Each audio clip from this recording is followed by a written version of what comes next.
Halo rekan-rekan seprofesi dan teman-teman yang tertarik dalam dunia audit. Jumpa lagi dengan saya. Kali ini kita akan membahas SA 540 yang bertemakan tentang audit atas estimasi akuntansi. Termasuk di dalamnya estimasi akuntansi atas nilai wajar dan pengungkapan yang related dengan hal tersebut.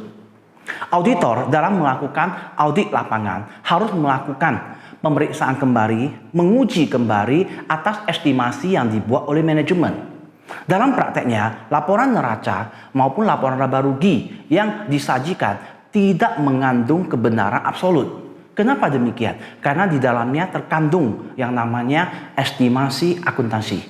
Sebut saja salah satunya adalah estimasi atas piutang tak tertagih yang kerap kali sekarang kita dengar dengan nama expected credit loss. Itu merupakan estimasi yang dibuat oleh manajemen berdasarkan umur piutang dari customer. Yang kedua contohnya adalah estimasi atas penilaian inventory yang mengalami penyusutan atau rusak atau penurunan nilainya. Hal tersebut juga berupa estimasi. Di pihak liabilitas sendiri juga ada estimasi, yakni misalnya estimasi atas provisi atau kontingensi yang dihadapi oleh perusahaan.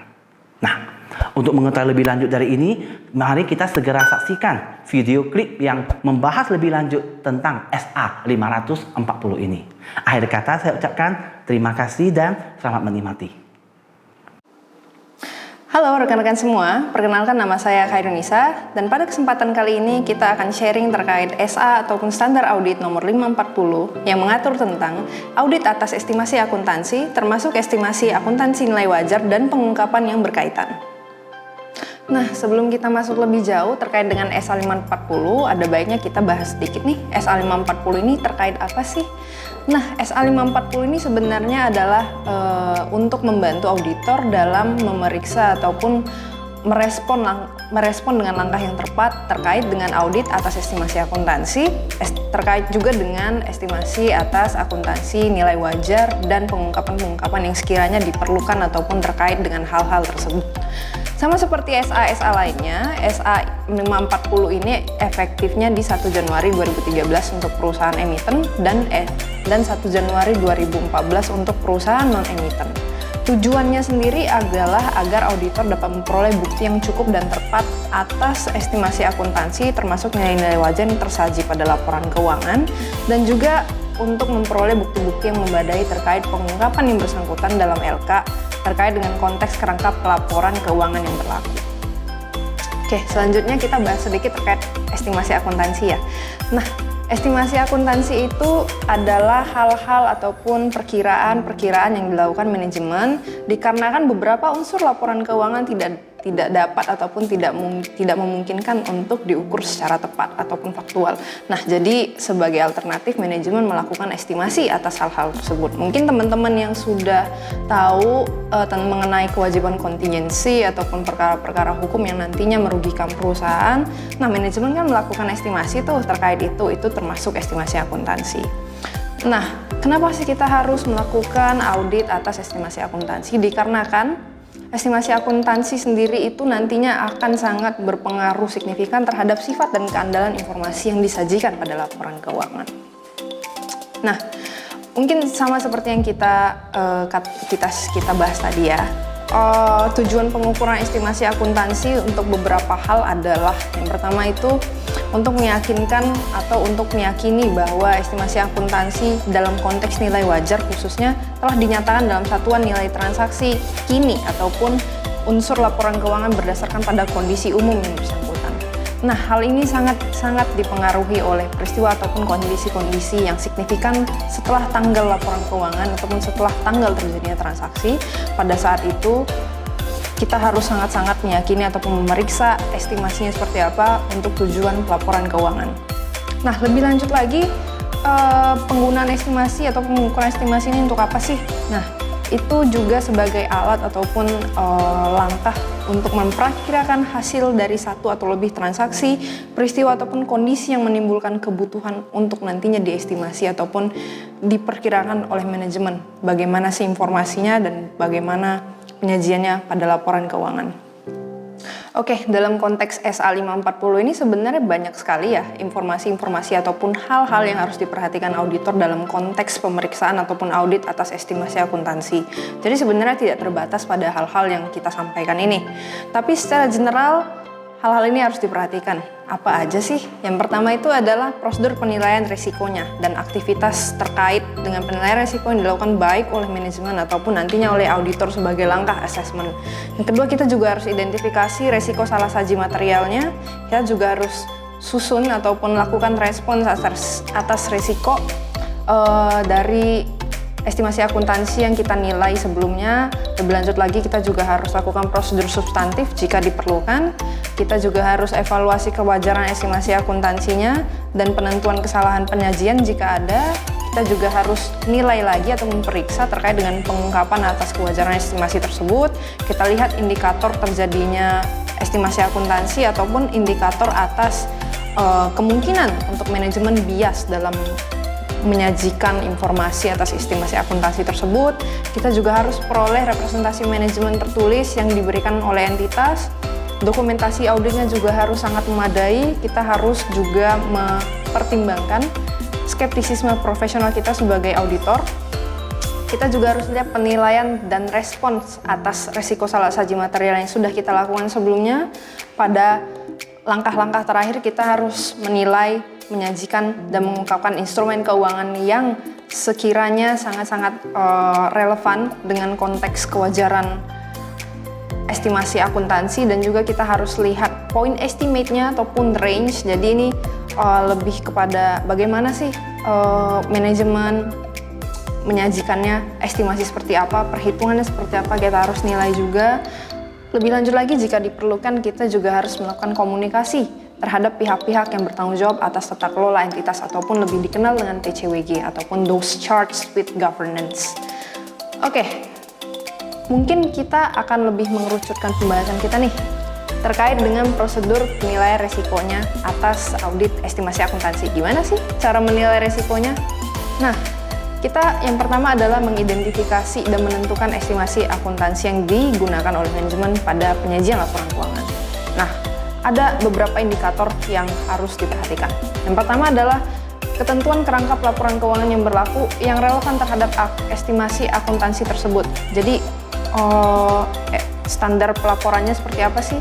Manajemen seharusnya menggunakan estimasi akuntansi yang mana sih yang relevan dengan standar pelaporan tersebut. Auditor harus sangat-sangat memperhatikan hal tersebut. Yang kedua, auditor juga harus melihat ataupun mengakses bagaimana manajemen mengidentifikasi transaksi, peristiwa, dan kondisi yang diakui dan diungkapkan dalam laporan keuangan pada tahun pemeriksaan kita. Lebih lanjut lagi, kita juga harus lihat bagaimana manajemen membuat estimasi akuntansi tersebut atau bagaimana manajemen mengakses estimasi akuntansi tersebut. Dan kita juga harus memperoleh pemahaman yang memadai atas data yang dipakai sebagai dasar untuk meyakini estimasi akuntansi tersebut.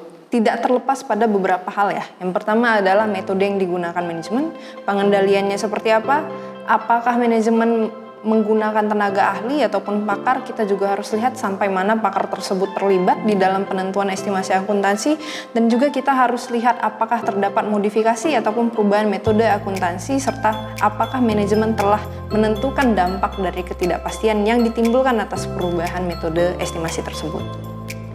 Oke, sekarang kita masuk terkait dengan identifikasi dan penilaian resiko salah saji material terkait dengan pengukuran estimasi akuntansi yang dilakukan oleh manajemen. Gimana sih auditor harus mengaksesnya? Yang pertama, auditor harus mengevaluasi ketidakpastian estimasi yang berkaitan dengan estimasi akuntansi yang sudah disusun oleh manajemen. Kita sebagai pemeriksa ataupun auditor harus sangat-sangat teliti dan istilahnya sangat-sangat detail lah dalam memeriksa ataupun mengevaluasi adanya kemungkinan ketidakpastian tersebut yang bisa jadi dikarenakan manajemen masih tidak terlalu istilahnya tidak terlalu ahli dalam hal tersebut. Kita harus lihat apakah ada ketidakpastian yang mungkin terjadi. Lebih lanjut lagi juga auditor harus menentukan dan mempertimbangkan estimasi akuntansi yang telah diidentifikasi mempunyai ketidakpastian yang tinggi yang dapat menimbulkan risiko signifikan. Nah, gimana sih cara risk assessment-nya? Kita bisa sangat berpatokan pada banyak hal ya, tergantung dengan lingkup entitas dan apa yang kita periksa. Indikatornya bisa berubah dari waktu ke waktu, tapi ada hal-hal umum yang harusnya menjadi perhatian di setiap pemeriksaan. Yang pertama, apa sih estimasi akuntansi yang digunakan oleh manajemen? Itu estimasi akuntansi yang seperti apa? Kita harus lihat. Kita juga harus mengakses ataupun menilai bagaimana manajemen melakukan estimasi akuntansi tersebut, persiapannya seperti apa. Kita lihat juga signifikansi estimasi tersebut pada penyajian laporan keuangan. Apakah kita memerlukan tenaga ahli dari pihak auditor untuk membantu memahami estimasi akuntansi tersebut. Kita juga harus lihat seakurat apa sih estimasi tahun sebelumnya sebagai benchmark ataupun tolak ukur untuk kita membandingkan. Kita juga harus menilai apakah pernah ada indikasi dari manajemen untuk melakukan bias atas pelaksanaan perkiraan estimasi akuntansi tersebut. Lebih lanjut lagi, sampai mana sih, sejauh mana adanya ketidakpastian atas estimasi akuntansi yang dilakukan oleh manajemen. Nah, lebih lanjut lagi, setelah kita nilai resikonya, kita harus melakukan respon yang memadai terkait resiko salah saji material yang sudah kita nilai sebelumnya. Nah, ada 3 hal yang harus kita perhatikan, tapi ini tidak berpatokan pada ini saja ya, ini hal umum. Yang pertama itu adalah kita harus menentukan apakah peristiwa yang terjadi sampai dengan tanggal laporan auditor telah dinilai dengan baik dan telah diperoleh bukti-bukti audit yang relevan, khususnya terkait estimasi akuntansi. Kita juga harus lihat terkait dengan bagaimana manajemen membuat estimasi akuntansi dan data yang dipakai sebagai dasar untuk menguji ataupun menyusun estimasi tersebut. Lebih lanjut lagi, kita juga harus lihat efektivitas operasi atas pengendalian dari manajemen dalam hal penyusunan estimasi akuntansi, bersamaan dengan kita sebagai pemeriksa juga melakukan prosedur substantif yang relevan untuk memitigasi risiko tersebut. Nah, kita harus lihat apakah metode yang digunakan sudah tepat dengan kondisi yang ada, dan kita juga harus lihat kita juga sebagai auditor juga harus menyusun ataupun memperkirakan asumsi yang digunakan oleh manajemen seharusnya adalah wajar, seidealnya dalam hubungannya dengan tujuan pengukuran laporan keuangan yang berlaku. Nah, kita lihat nih di risk response. Apakah estimasinya sudah secara proper ataupun secara memadai menggunakan metodologi yang konsisten dari 1 tahun ke tahun selanjutnya ataupun ke tahun sebelumnya, kita bisa lakukan perbandingan. Kita juga harus menilai ataupun menjadikan tolak ukur tentang bukti auditnya. Apakah kita sudah memperoleh bukti audit yang memadai terkait hal tersebut? Nah, mungkin ini sudah sedikit jauh, tapi sebagai auditor kita juga harus dengan skeptis memperkirakan apakah adanya indikasi kecurangan pada hal penyusunan estimasi akuntansi yang dilakukan oleh manajemen ini. Karena sangat-sangat rentan ya, apalagi ini estimasi, ini bukan sesuatu yang diukur secara handal, jadi akan sangat mungkin bagi manajemen untuk melakukan fraud ataupun kecurangan terkait dengan estimasi akuntansi. Oke, sekarang kita masuk terkait dengan evaluasi pengungkapan estimasi akuntansi khususnya pada laporan keuangan. Nah, di sini auditor harus menilai estimasi ataupun hasil output dari estimasi akuntansi yang sudah dilakukan manajemen dan pengungkapannya, penyajiannya pada laporan keuangan. Kita harus lihat apakah sudah sesuai atau tidak, sudah sesuai dengan tahun lalu, apakah ada perubahan metode estimasi atau bagaimana. Dan kita juga harus melihat ataupun review juga estimasi dengan tujuan untuk periode kini ataupun periode pelaporan keuangan saat ini yang relevan. Nah, lebih lanjut lagi, sebagai auditor kita juga harus menentukan sifat dan luas review yang akan nantinya dilakukan oleh kita sebagai pemeriksa. Itu sebaiknya mempertimbangkan sifat estimasi akuntansi atas informasi yang diperoleh untuk mengidentifikasi dan menilai risiko kesalahan saji material yang dilakukan oleh manajemen atas estimasi akuntansi tersebut, khususnya dalam konteks penyajian laporan keuangan pada periode pemeriksaan. Nah, di sini ada beberapa kata kunci yang harus diperhatikan auditor dalam melakukan evaluasi pengungkapan. Yang pertama adalah apakah pengungkapan pada laporan keuangan itu terkait dengan estimasi akuntansi sudah sesuai dengan kerangka pelaporan yang berlaku, apakah ada risiko-risiko signifikan, dan apakah pengungkapan terkait estimasi akuntansi tersebut ada kemungkinan untuk ketidakpastian ke depannya. kita harus lihat juga bagaimana estimasi tersebut disusun oleh manajemen. Mungkin itu juga relevan dengan langkah-langkah sebelumnya ya. Sebagai output ataupun sebagai kelengkapan administrasi dan sebagai kita auditor memperoleh keyakinan yang memadai, kita juga harus memperoleh representasi tertulis dari manajemen. Nah, ini kita sudah masuk ke lingkup pengukuran nilai wajar ya. Jadi mungkin saya akan kaitkan juga dengan PSAK-PSAK yang relevan nantinya. Nah, terkait dengan pengukuran nilai wajar, sebenarnya nilai wajar itu apa sih? Nilai wajar itu adalah harga yang akan diterima ataupun harga yang berlaku di pasaran untuk menjual suatu aset ataupun harga yang akan dibayar untuk mengalihkan suatu liabilitas dalam transaksi teratur antara pelaku pasar pada tanggal pengukuran laporan keuangan. Nah, jadi sangat penting ya teman-teman untuk menyajikan informasi di laporan keuangan itu dalam konteks nilai wajar, khususnya untuk perusahaan-perusahaan emiten ataupun perusahaan terbuka dan mereka yang menerapkan PSAK umum. Nah, hierarki nilai wajar. Jadi nilai wajar ini ada 3 level ya. Jadi tidak dalam satu konteks nilai wajar ini seperti ini semua, tidak, ada tingkatannya. Untuk 3 level ini sebenarnya ada indikator penting ya. Si aset ataupun liabilitas itu masuk ke nilai wajar yang mana. Nah, indikator itu adalah apakah terdapat harga kuotasian di pasar untuk aset atau liabilitas yang identik ataupun untuk aset dan liabilitas yang kita uji. Nah, harga kuotasian di pasar ini adalah untuk menyediakan bukti yang paling andal dari nilai wajar dan digunakan tanpa penyesuaian untuk mengukur nilai wajar. Jadi nanti akan kita kaitkan ke 3 level ini ya. Yang pertama adalah jika memang terdapat harga kuotasian, jadi aset dan liabilitas tersebut ketika kita cek di pasar aktif saat ini, oh ada nih harga pasarnya segini. Nah, itu masuk ke level 1. Jadi nilai wajar yang digunakan adalah harga kuotasian dan digunakan tanpa penyesuaian seperti yang saya katakan sebelumnya atau seperti yang saya bahas sebelumnya. Jadi ketika kita sudah menemukan harga pasarnya, kita cek oh iya asetnya sesuai, kita bisa gunakan harga pasar yang ini dan memang harga pasar ini relevan untuk kita ambil menjadi informasi di laporan keuangan, berarti kita harus menggunakan harga pasar tersebut tanpa disesuaikan ya. Jadi ketika nantinya dilakukan penyesuaian atas harga pasar itu sangat-sangat tidak disarankan. Kalau tidak ada, kalau misalnya si harga pasar atas aset ataupun liabilitas ini nggak ada di pasar, kita cari, kita juga sudah gunakan referensi-referensi, tidak kita temukan. Jadi kesimpulannya mungkin untuk konteks nilai wajar si aset ataupun liabilitas ini tidak dapat kita observasi kewajaran nilainya, kita bisa menggunakan teknik penilaian. Jadi gunakan estimasi biaya yang digunakan manajemen untuk memperoleh aset tersebut juga bisa, atau mungkin manajemen ada estimasi-estimasi untuk memperoleh nilai wajarnya, boleh kita gunakan sebagai informasi untuk nilai wajar aset dan liabilitas tersebut. Nah, di tengah-tengah antara level 1 dan level 3 ini kita ada level 2, itu untuk aset dan liabilitas yang mana sih?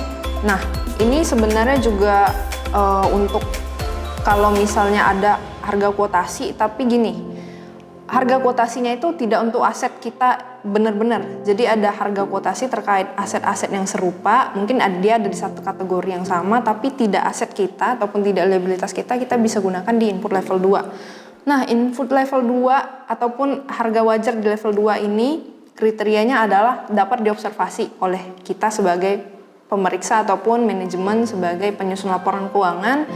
Harga kuotasian yang kita gunakan itu mereferensi ataupun berpaku kepada aset serupa dan harga kuotasian aset identik dan serupa di pasar yang tidak aktif. Jadi kalau pasar aktif itu benar-benar yang sangat liquid, kalau pasar tidak aktif itu satu level di bawah pasar aktif. Nah, kalau misalnya juga nggak ada nih harga kuotasi di aset serupa, kita bisa gunakan input lain selain harga kuotasian yang relevan ya. Jadi kalau misalnya dia di input level 2 itu ada input-input lain yang sekiranya relevan dengan aset tersebut, nilai wajar aset tersebut. Kalau di input level 3 itu sama sekali tidak ada. Jadi itu perbedaannya ya. Nah, konteksnya jika harga kuotasian tersedia maka tidak tepat untuk melakukan penyesuaian seperti yang kita bahas sebelumnya, dan tidak tepat juga untuk menggapikan transaksi-transaksi yang menghasilkan harga kuotasian kecuali transaksi tersebut ditentukan sebagai transaksi tidak teratur. Kemudian terkait dengan pengukuran nilai wajar, kita harus lihat juga apakah ada penurunan volume transaksi ataupun tingkat aktivitas perdagangan. Kalau misalnya tidak terjadi ataupun transaksi tidak teratur, kita juga harus lihat apakah transaksinya otomatis tidak bisa disimpulkan ataupun tidak mudah ditentukan. Kita juga harus lihat analisisnya per instrumen dan transaksi pihak tidak berelasi. Jadi konteksnya di sini adalah terkait dengan transaksinya, konteksnya teratur atau tidak. Kita harus lihat juga variabel-variabel tersebut.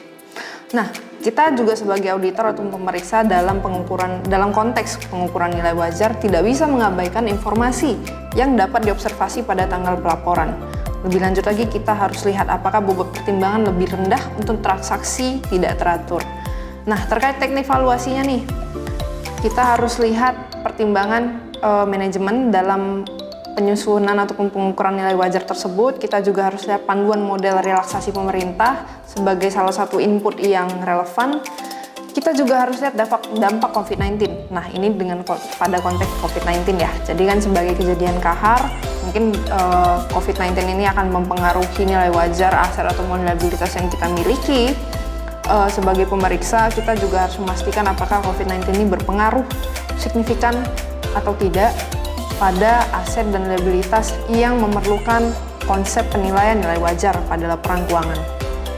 Nah, kita harus juga assess pengungkapannya ya, nilai wajar level 1 dibandingkan nilai wajar level 2 ataupun 3 itu pasti berbeda pengungkapannya. Oke, kita masuk sekarang terkait teknik valuasi ya. Ada beberapa teknik approach. Yang pertama itu adalah market approach, yang kedua income approach, dan yang ketiga adalah cost approach ataupun metode biaya. Nah, yang pertama itu market approach ataupun teknik pasar. Jadi kita berpengaruh ataupun berpacu pada pasar. Yang pertama itu bisa kita lakukan apabila harga pasar tersedia, seperti yang saya sebutkan sebelumnya. Nah, kita harus lihat apakah dia termasuk ke level 1, level 2, atau 3 kalau kita menggunakan market approach ini. Yang pertama itu adalah kalau kita menggunakan level 1. Level 1 itu digunakan kalau misalnya harga dari aset ataupun liabilitas yang kita butuhkan nilai wajarnya itu memang ada identik nih asetnya ataupun liabilitasnya kita temukan di pasar dengan harga segini. Nah, kita bisa gunakan di level 1. Kalau kita menggunakan level 1 ini berarti tidak perlu menggunakan penyesuaian. Jadi tidak perlu ada jurnal penyesuaian terkait dengan penggunaan nilai pasar di level 1. Nah, yang level kedua itu kita menggunakan harga pasar, tetapi bisa jadi si harga pasar ini menggunakan penyesuaian. Kita harus lihat juga bagaimana konteksnya pada aset atau liabilitas yang dinilai. Nah, kita harus juga mempertimbangkan observasi. Apakah memerlukan observasi ataupun tidak atas harga wajar tersebut. Nah, kita sekarang masuk ke level ketiga. Nah, di level 3 ini juga sama seperti level 2, price needs adjustment. Jadi, harga-harga wajar yang kita gunakan itu memerlukan penyesuaian. Kita juga harus lihat apakah ada input-input yang tidak bisa diobservasi dalam penilaian nilai wajar ini.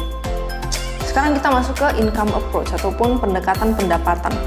Nah, contohnya adalah discounted cash flows. Mungkin teman-teman yang sudah lebih advance belajarnya, kita ada namanya discounted cash flows.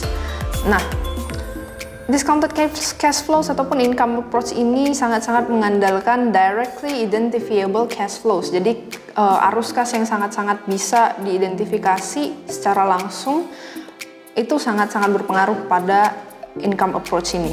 Nah, di income approach ini dan mungkin di cost approach ya, tidak ada level 1 ya. Jadi ini konteksnya kita tidak menggunakan harga pasar. Jadi kita langsung masuk ke level 2 dan ketiga.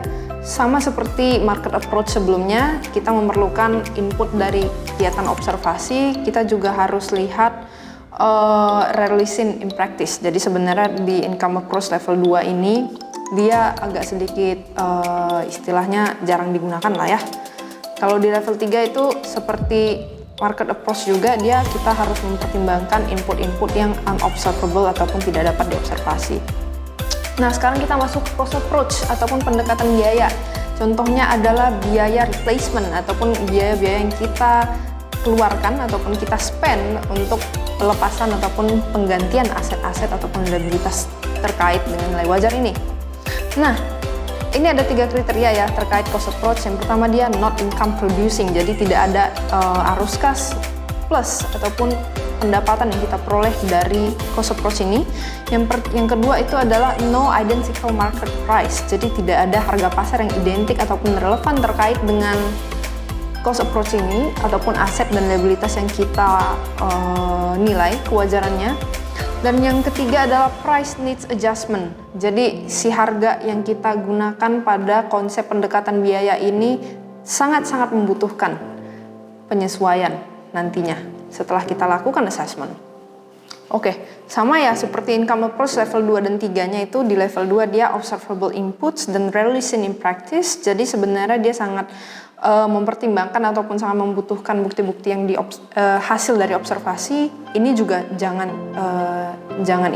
jadi patokan. Itu akan sangat berbeda di lapangan. Pada akhirnya kita akan menemukan indikator-indikator lain, tapi ini indikator umumnya. Yang kedua itu juga relation in practice. Jadi sangat jarang ya ditemui prakteknya pada lapangan, tapi mungkin jika teman-teman memerlukan ini bisa dipakai. Dan di level 3 itu sama seperti income approach level 3, dia itu unobservable inputs, itu sangat-sangat menjadi variabel yang kita pertimbangkan. Jadi ada input-input dari hal-hal yang tidak bisa kita observasi. Nah, oke, kita sekarang masuk ke ini ya, ketentuan-ketentuan terkait yang istilahnya relevan nih terkait dengan SA 540.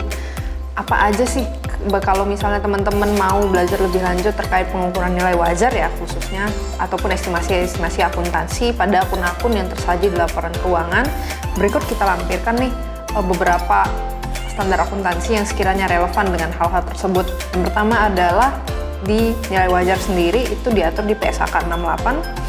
Terkait aset tetap itu diatur di PSAK 16 dan 19. Instrumen keuangan itu diatur di PSAK 50, 71, dan 60. Kalau terkait dengan agrikultur ada di PSAK 69. Persediaan di PSAK 14. Penurunan nilai itu ada di PSAK 48 dan 58. Properti investasi di PSAK 13. Dan kombinasi bisnis itu diatur di PSAK 15 dan 22. Nah, lebih lanjut lagi, ini ada sedikit diagram ya terkait gimana sih konteks penilaian nilai wajar di dalam laporan keuangan. Mungkin sedikit penjelasan, ini konteksnya aset ya.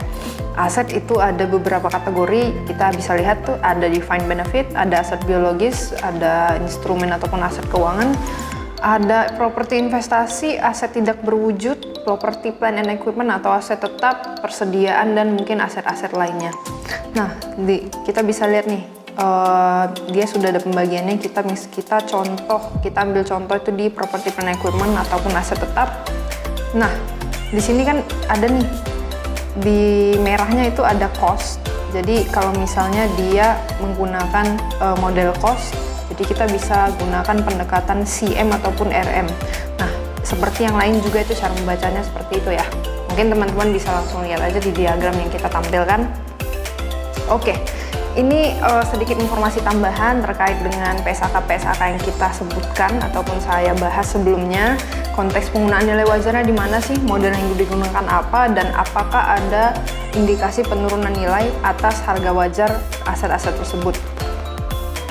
Di sini ada persediaan, aset tetap, aset tidak berwujud, properti investasi, PSAK 58, 69, dan 71. Kita ambil contoh di sini. Nah, terkait untuk PSAK 14 sendiri itu penggunaan nilai wajarnya pada nilai persediaan akhir. Pada konteks pelaporan, model yang digunakan adalah umumnya itu lower cost ataupun net realizable value, atau mungkin yang lebih dikenal dengan NRV. Penurunan nilainya itu terjadi apabila ada penilaian yang lebih kecil dari harga perolehan atau nilai realisasi bersih. Jadi itu diakui sebagai penurunan nilai. Nah, sekarang kita ke PSAK 16 itu adalah terkait dengan penggunaan nilai wajarnya itu bisa bebas dari kebijakan penilaian setelah tanggal perolehan. Ada juga indikasi penurunan nilai di sini. Jadi untuk PSAK 16 dan 19 itu tidak jauh berbeda ya. Nah, model yang digunakan adalah revaluation model. Penurunan nilai bisa terjadi jika nilai yang dapat diperoleh kembali. Jadi untuk konteks nilai-nilai ataupun harga wajar yang dapat diperoleh ataupun dipulihkan kembali. Nilai yang lebih tinggi pakai dan nilai wajar dikurangi dengan biaya pelepasan ataupun replacement cost. Sekarang kita masuk ke properti investasi. Di sini penggunaan nilai wajarnya itu terkait dengan pemilihan kebijakan pengukuran setelah tanggal perolehan. Model yang digunakan adalah fair value. Kalau untuk PSAK 58 itu terkait dengan aset lancar dimiliki untuk dijual, mana yang lebih rendah, harga perolehan atau nilai wajar dikurangi dengan biaya penjualan.